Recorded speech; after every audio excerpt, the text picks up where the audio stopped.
2 Kings chapter 9.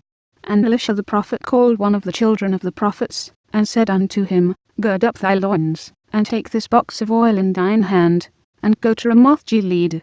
And when thou comest thither, look out there Jehu the son of Jehoshaphat the son of Nimshi, and go in, and make him arise up from among his brethren, and carry him to an inner chamber. Then take the box of oil, and pour it on his head, and say, Thus saith the Lord, I have anointed thee king over Israel. Then open the door, and flee, and tarry not. So the young man, even the young man the prophet, went to Ramoth-Gilead.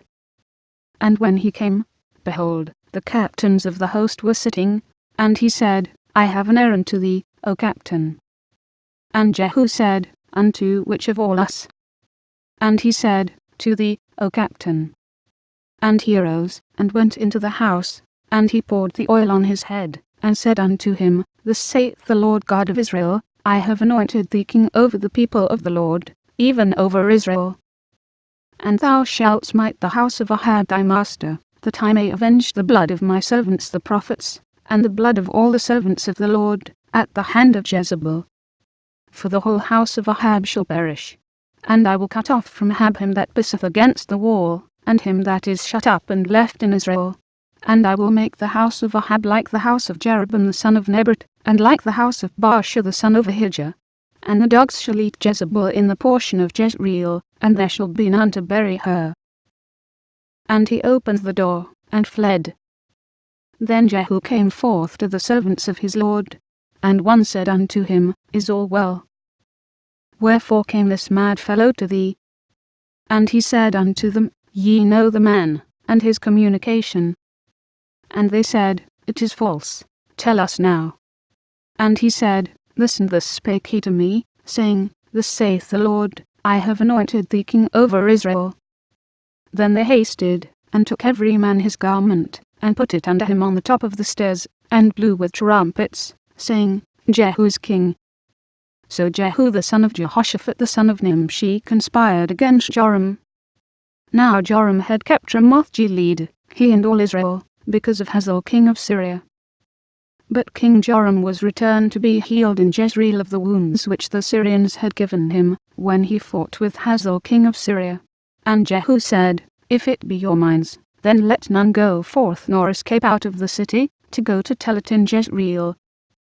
So Jehu rode in a chariot, and went to Jezreel, for Joram lay there. And Ahaziah king of Judah was come down to see Joram. And there stood a watchman on the tower in Jezreel, and he spied the company of Jehu as he came, and said, See a company. And Joram said, Take an horseman, and send to meet them, and let him say, Is it peace? So there went one on horseback to meet him, and said, Thus saith the king, Is it peace? And Jehu said, What hast thou to do with peace? Turn thee behind me. And the watchman told, saying, The messenger came to them, but he cometh not again. Then he sent out a second on horseback, which came to them, and said, Thus saith the king, Is it peace? And Jehu answered, What hast thou to do with peace? Turn thee behind me. And the watchman told, saying, He came even unto them, and cometh not again. And the driving is like the driving of Jehu the son of Nimshi, for he driveth furiously. And Joram said, Make ready. And his chariot was made ready. And Joram king of Israel and Ahaziah king of Judah went out, each in his chariot, and they went out against Jehu, and met him in the portion of Naboth the Jezreelite. And it came to pass, when Joram saw Jehu, that he said, Is it peace, Jehu? And he answered, What peace, so long as the whoredoms of thy mother Jezebel, and her witchcrafts are so many? And Joram turned his hands, and fled, and said to Ahaziah, There is treachery, O Ahaziah. And Jehu drew a bow with his full strength, and smote Jehoram between his arms, and the arrow went out at his heart, and he sunk down in his chariot.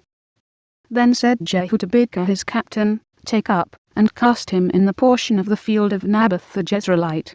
For remember how that, when I and thou rode together after Ahab his father, the Lord laid this burden upon him. Surely I have seen yesterday the blood of Naboth, and the blood of his sons, saith the Lord, and I will requite thee in this plat, saith the Lord. Now therefore take, and cast him into the plat of ground, according to the word of the Lord. But when Ahaziah the king of Judah saw this, he fled by the way of the garden house. And Jehu followed after him, and said, Smite him also in the chariot. And they did so at the going up to Gur, which is by Ibleam. And he fled to Megiddo, and died there. And his servants carried him in a chariot to Jerusalem, and buried him in his sepulchre with his fathers in the city of David. And in the 11th year of Joram the son of Ahab began Ahaziah to reign over Judah. And when Jehu was come to Jezreel, Jezebel heard of it, and she painted her face, and tired her head, and looked out at a window. And as Jehu entered in at the gate, she said, Had Zimri peace, who slew his master? And he lifted up his face to the window, and said, Who is on my side? Who? And there looked out to him 2 or 3 eunuchs. And he said, Throw her down.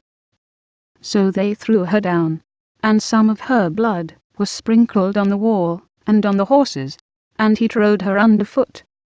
And when he was come in, he did eat and drink, and said, Go, see now this cursed woman, and bury her, for she is a king's daughter. And they went to bury her, but they found no more of her than the skull, and the feet, and the palms of her hands. Wherefore they came again, and told him.